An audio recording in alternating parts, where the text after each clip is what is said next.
හරි. අතින් අපි කලින් වීඩියෝස් වල බැලුවා කොහොමද අපි කන්වර්ෂන්ස් කරන්න කියලා නම්බර් සිස්ටම්ස් වල සක්සෙසිව් ඩිවිෂන් යූස් කරලායි පොසිෂනල් වැලියු සිස්ටම් එක යූස් කරලා.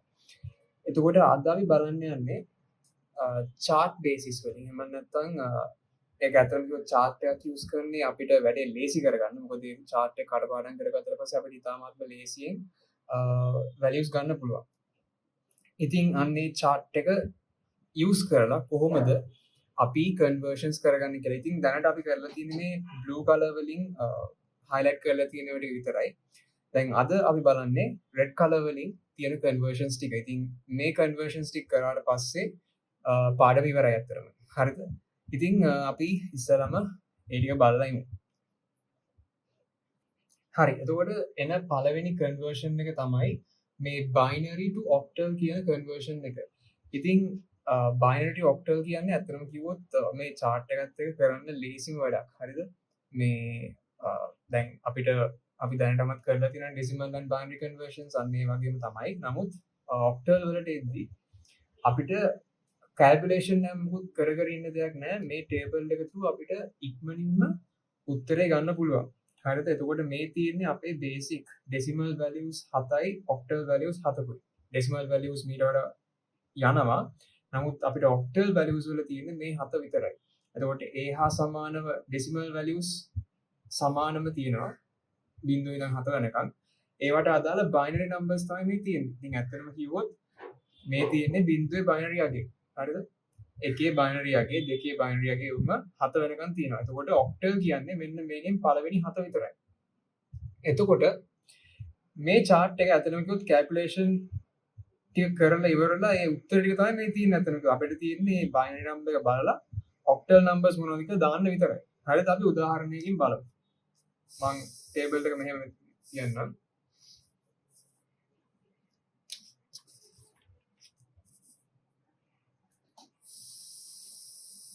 හරි අපි ගමු binary value එකක්.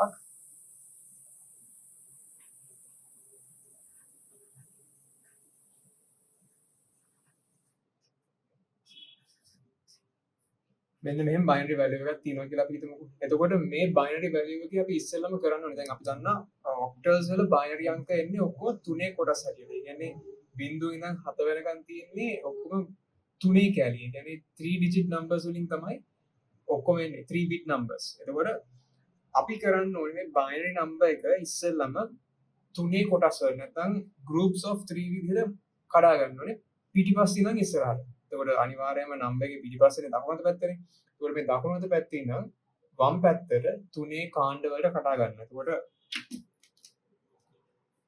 මේ සෙට් එක එකක්. මේ 1.1 කියන්නේ එක සෙට් එකක්. ඊට පස්සේ ඊළඟ තුන කඩා ගන්නවා. ඔමුමුම ඉස්සරහට binary value එක ඉවර වෙනකම්ම කඩා ගන්න ඕනේ. 3 කොටස් විදිහට octal එකේ. ඊට පස්සේ අපි කරන්නේ මෙන්න මේ 3 කොටස් ටික මේ table එක බලලා සම්පූර්ණ කරන එක විතරයි. එතකොට octal number එකයි binary number එකයි බලලා ඒකට අදාළ octal number එක replace කරන්න විතරයි තියෙන්නේ. එතකොට 1.1 කියන්නේ මෙතන 5. එතකොට ඒක තමයි අපි ඒකේ octal value එක. 0.1 කියන්නේ 3. 0.1 කියන්නේ 1. එතකොට මේකේ උත්තරේ වෙන්නේ 1.3.5 to the base 8. ඉතාමත්ම සරලයි. හරිද? ඕම තමයි අපිට කන්වර්ෂන් එක කරන්න තියෙන්නේ. හරි. අපි තව උදාහරණයක් බලමු. මෙන්න මේ නම්බර් එක. මේකත් binary නම්බර් එකක්. හරිද? එතකොට අපි ඉස්සෙල්ලම කරන්න ඕනේ. එතකොට අපි ඉස්සෙල්ලම කරන්න ඕනේ මේක ටිකක් ඉඩ ඇතුව ලියා ගන්න. මොකද අපිට එතකොට ක්ලියර්ලි වැඩේ කරගන්න පුළුවන්. 1.1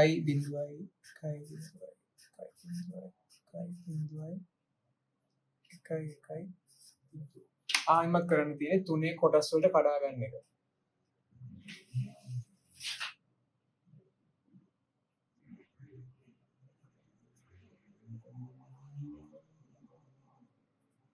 දැන් මෙතන පොඩි ප්‍රශ්නයක් එනවා. දැන් මෙතන මේ තියෙන ඉලක්කම් වලට අනුව ඉස්සරහට එක බිඳුවක් අඩු එක බිඳුවක් හරි එක ඩිජිට් එකක් අඩු. එතකොට එහෙම වුණාම බය වෙන්න එපා. දැන් මුකුත් නැහැ නේද? ඒ නිසා එතනට බිඳුවකින් ෆීල් කරන්න. ඒක කිසි ප්‍රශ්නයක් නැහැ. හරිද? ඉස්සරහට දැන් හිතන්නකෝ මේ බිඳුව විතරයි තිබ්බේ කියලා. එතකොට ඉස්සරහට බිඳු දෙකක් දාන්න. නැත්නම් මෙතන එක තිබ්බොත් එහෙම එකයි බිඳු දෙකක් ඉස්සරහට දාන්න. ඒ කියන්නේ ඉස්සරහට බිට්ස් අඩු වෙනවා නම් ඔයගලන්ට පුළුවන් ඉස්සරහට බිඳු දාලා ඒක කම්ප්ලීට් කරගන්න තුනේ කොටස්. හරිද? ඒක කිසි ප්‍රශ්නයක් නැහැ. දැන් මෙතන අපි ගත්තොත් එහෙනම් මෙතන එන්නේ 1 බිඳුව කියන්නේ 6. බිඳුව 1 බිඳුව කියන්නේ බිඳුව 1 බිඳුව කියන්නේ 2. 1 බිඳුව 1 කියන්නේ 5. බිඳුව 1 බිඳුව කියන්නේ 2. එතකොට ඕක තමයි අපේ උත්තරේ. 2යි 5යි 2යි 6 to the base 8. බොහොම සරලයි. හරිද? මේ chart එක කඩපාඩම් නැහැ. ඇතුළේ කිව්වොත් මේ chart එක ඔයගොල්ලෝ ලියා ගන්න දෙයක්වත් නැහැ. බොහොම සරලයි මේ chart එක. හරිද? මේක කඩපාඩම් කරගත්තොත් 5ට මේක 4ට මේක 3ට මේක කියලා කෙලින්ම මෙන්න මේවා දැක්ක ගමන් ඕගලන්ට නම්බර් එක ගන්න පුළුවන්. කිසිම ප්‍රශ්නයක් නැහැ.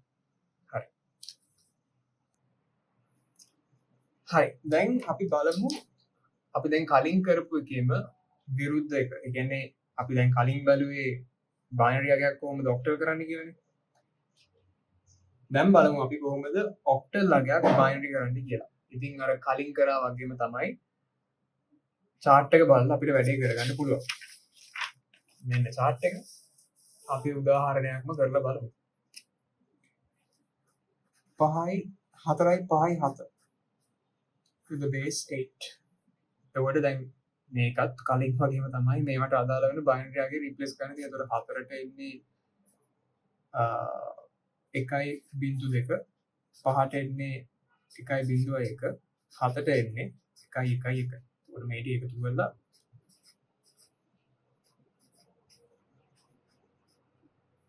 base 2 ඔක තමයි උත්තරේ. හරිම සරලයි. තව එකක් බලමු. 706 to the base 8. එතකොට 7ට එන්නේ 1.1 බිංදු 3යි බිංදුවට එන්නේ බිංදු 3යි 6ට එන්නේ 1.1 බිංදු. ඕක තමයි උත්තරේ. හරිද? බොහොම සරලයි. chart එක මතකයි නම් වැඩේ ලේසි.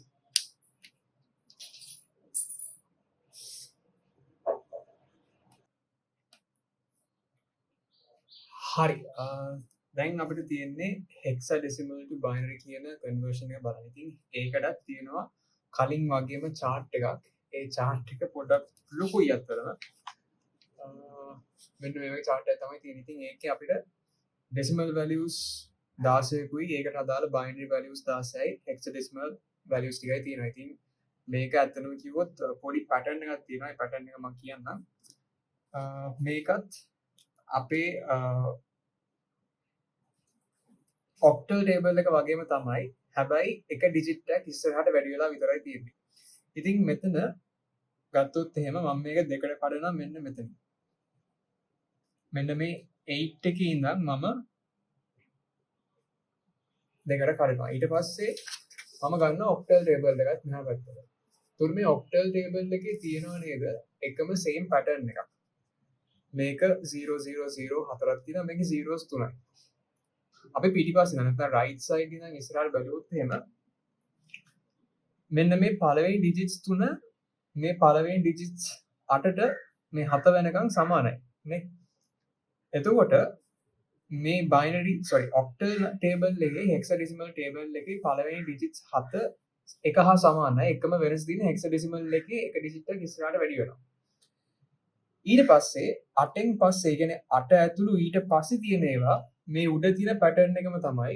හැබැයි ඒකේ 4th digit එක 0 වෙනුවට ඔක්කොම 1 වෙනවා. ඕක තමයි පැටර්න් එක. ඒ කියන්නේ මේ 7යි සමානයි. එකම වෙනස තියෙන්නේ අන්තිම 7ට 0 වෙනුවට එන්නේ 1. මෙන්න මේ 4th digit එක විදිහට එන්නේ 1. මේකේ 0. ඒකට හේතුව වෙන්නේ මෙතන 8 කියන එකට එන positional value එක ඉන්නේ 4th 1 වුණාම විතරයි. එතකොට එතනින් එහාට එන ඔක්කොම 1. ඒ කියන්නේ 8ත් එකතු කරගෙන තමයි ඊතුරු අංක හැදෙන්නේ. ඒතකොට ඒක නිසා තමයි මෙතන මේ 4th digit එක නැත්නම් 2 to the power 3 කියන value එක 8 එක 1 වෙලා තියෙන අන්නේ හේතුව හන්දා. ඉතින් ඕක තමයි පැටර්න් එක. ඉතින් මේ පැටර්න් එක බලලා අපි බලමු කොහොමද මේ කන්වර්ෂන්ස් ටික කරන්නේ කියලා. හෙක්සාඩෙසිමල් එක බයිනරි කරනකොට අපි පොඩි උදාහරණයකින් බලමු. එතකොට මෙන්න මේ හෙක්සාඩෙසිමල් වැලියු එක අපි බයිනරි වලට කන්වර්ට් කරන්න යන්නේ. ඉතින් කලින් වගේම අපිට කරන්න තියෙන්නේ දෙක දෙකට කඩා ගන්න එක. ඉතින් මෙහෙම ඩිජිට්ස් තිබ්බම මේ එක ඩිජිට් එකක් අපි ගන්න හෙක්සාඩෙසිමල් වැලියු එකක් විදියට. එතකොට මේ හෙක්සාඩෙසිමල් වැලියු එකට අදාළව බයිනරි වැලියු එක තමයි අපිට රීප්ලේස් කරන්න තියෙන්නේ. එතකොට 7යි 4යි. මේ ටේබල් එකේ 7යි 4යි මොකක්ද කියලා බලන්න තියෙන්නේ. එතකොට 7 කියන්නේ මේක, 4 කියන්නේ මේක. ඒකට ඒක රීප්ලේස් කරන්න ඉතරයි තියෙන්නේ. ඒතකොට 7ට අදාළ වෙන්නේ මේක. ඊට පස්සේ 4ට අදාළ වෙන්නේ ඔන්න ඕක. ඒතකොට ඕක තමයි උත්තරය අපේ. බොහොම සරලයි. එතකොට දැන් සාමාන්‍යයෙන් ගත්තොත් එහෙම මේ වගේ උත්තරයක් ලියද්දී අපි සාමාන්‍යයෙන් ලස්සනට ලියන්න බෑ උත්තරය. එතකොට ඒ ලස්සනට ලියනකොට මේ ඉස්සරහට නැත්තම් එකකට ඉස්සරහින් එන නැත්තම් අපේ වම් අත පැත්තට එන බිංදු හලලා තමයි ලියන්නේ. බිංදුව තිබ්බත් අපි ඒක ගන්නේ නැහැ තියෙනවා කියලා. එතකොට මේක තව ලස්සන කරනවා නම් අපිට පුළුවන් මෙන්න මෙහෙම ලියන්න. එතකොට ඉස්සරහට එන බිංදු හලලා ලියන්න. මොකද මේ බිංදු වලට අගයක් නැහැ. කොහොම තමයි අපි උත්තරේ ගන්න ඕනේ.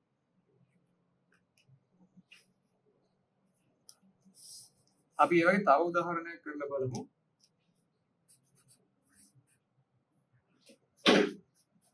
එතකොට මෙතන හෙක්සාඩෙසිමල් අගයන් 4ක් එනවා. එතකොට මේ 4ටම අදාළ වැලියුස් ටික අපිට රීප්ලේස් කරන්න විතරයි තියෙන්නේ. මේ මෙතන තියෙන බයිනරි වැලියු ගණන් ගන්න එපා. එතකොට 4ට එන්නේ කලින් කරා වගේම තමයි 4ට එන්නේ 0.1 D කියන්නේ ඩෙසිමල් වැලියු වලින් 13. එතකොට ඒකට එන්නේ මට පේනවද දන්නේ? ඔව් පේනවා. 1.1 E කියන්නේ 1.1 සහ F කියන්නේ 1.4. එතකොට මේ 4 මේ D මේ E සහ මේ F.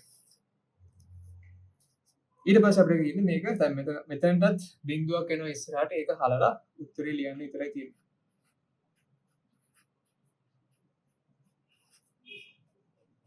ඔක තමයි අපේ උත්තරේ. හරි දැන් ඒත් එක්කම බලමු අපි දැන් කරපු කැල්කියුලේෂන් එක කරේ හෙක්සාඩෙසිමල් ටු බයිනරි නේ. එතකොට දැන් බලමු මේකේ ඔපොසිට් එක කරන්නේ කොහොමද කියලා. නැත්නම් ඒකේ අනිත් පැත්ත. බයිනරි ටු හෙක්සාඩෙසිමල්. එතකොට ඒකෙත් අපිට කරන්න තියෙන chart එක පාවිච්චි කරලා බොහොම ලේසියෙන් කන්වර්ෂන් එක කරගන්න පුළුවන්. උදාහරණයකින් බලමු. මෙන්න මේ බයිනරි එක. 0.1 මේ බයිනරි එකේ අපි කන්වර්ට් කරන්න ඕනේ හෙක්සාඩෙසිමල් වලට. එතකොට දැන් මෙහෙම අපි දැන් කලින් බැලුවා ඔක්ටල් වලදී අපි කන්වර්ට් කරන්නේ බයිනරි වලට නෑ බයිනරි එකක් ඔක්ටල් කරන්නේ 3 කැලි වලට කඩලා පිටිපස්සේ නා. හැබැයි හෙක්සාඩෙසිමල් වලදී අපි 3 කැලි වලට නෙමෙයි කඩන්නේ 4 ගුණ ඒ කියන්නේ 4 ගෲප්ස් වලට. ඒ කියන්නේ දකුණු අත පැත්තේ නම් කියන්නේ ඉලක්කමේ පිටිපස්සේ නම් ඉස්සරහට අපි කඩන්නේ 4 ගෲප්ස් වලට. එතකොට බිට්ස් 4 ගෲප්ස් වලට තමයි අපි කඩන්න ඕනේ. එතකොට මේ 4 එකක් මේ 4 එකක්. එතකොට මේවට අදාළව හෙක්සාඩෙසිමල් වැලියු තමයි අපි රීප්ලේස් කරන්න ඕනේ. එතකොට මේකට අදාළ වෙන්නේ 6. මේක 1. එතකොට මේක එන්නේ 16. 16 to the base 16. අපි තවත් එකක් බලමු.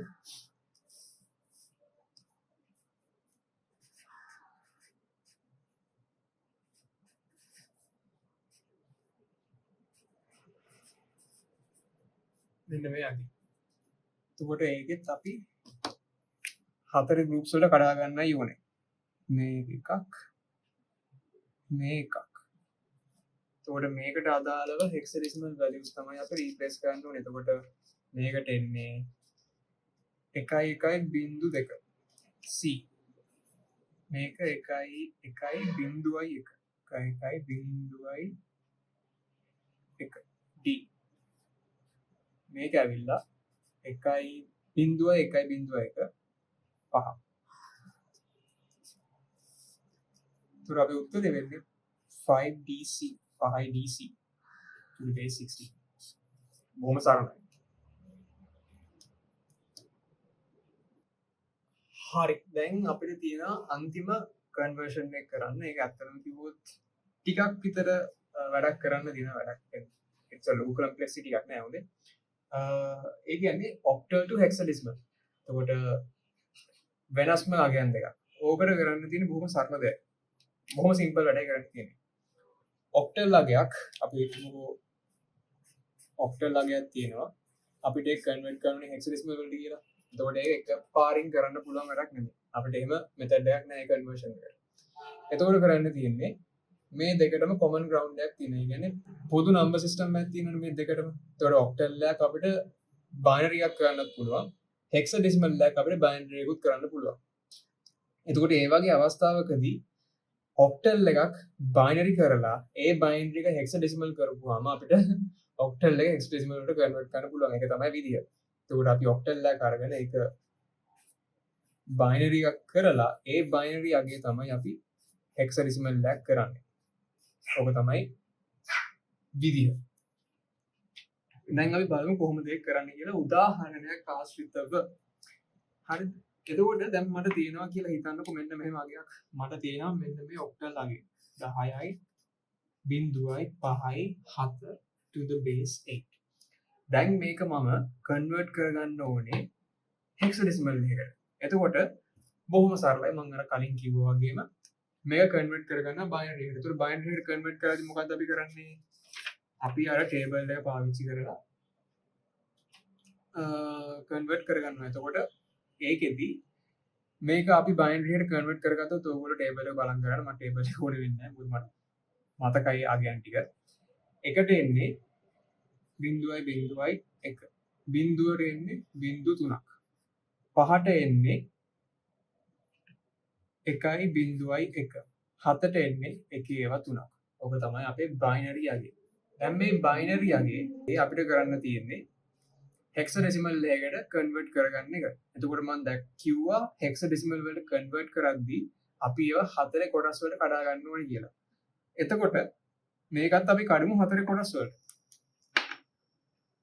මෙතනින් එකක් යනවා, මෙතනින් එකක් යනවා, වගේ මේක තව එකක්.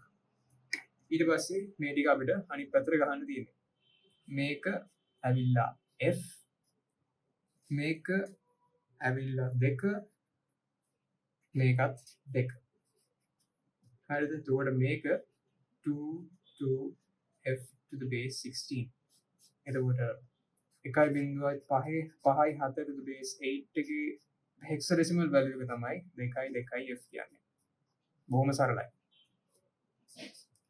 හරිද? එතකොට අපිට octal value එකක් hexadecimal එකට convert කරද්දී අපි binary එකක් කරලා ඒ binary එක hexadecimal එකට තමයි කරන්න ඕනේ. ඉතින් hexadecimal එක octal කරන්න කිව්වොත් ඔච්චරම තමයි. හරිද? hexadecimal එක binary වලට convert කරනවා. ඒ binary අගේ තුනේ කොටස් වලට කඩලා ඒක octal එකට convert කරනවා. හරිද? බොහොම සරලයි. මේකෙම අනිත් පැත්ත තමයි කරන්න තියෙන්නේ. හරි. ඉතින් number systems ඉතින් ඔතනින් ඉවරයි. අපි conversions ඔක්කොම ටික වගේ complete කරලා තියෙන්නේ. ඔයාලා මේ වීඩියෝ එක බලලා ඔයාලන්ට මොකක් හරි ප්‍රශ්නයක් තියෙනවා කමෙන්ට් එකක් දාන්න. එහෙම නැත්නම් මම ඊළඟට කරන්න ඕනේ මොකක් හරි වීඩියෝ එකක් නැත්නම් ඔයගොල්ලන්ට කරන්න ඕනේ පාඩමක් මොකක් හරි තියෙනවා නම් ඒකත් කමෙන්ට් එකක් දාගෙන යන්න. එතකොට මට බලලා ඒ පාඩමත් ඔයගොල්ලන්ට කරලා දෙන්න පුළුවන්.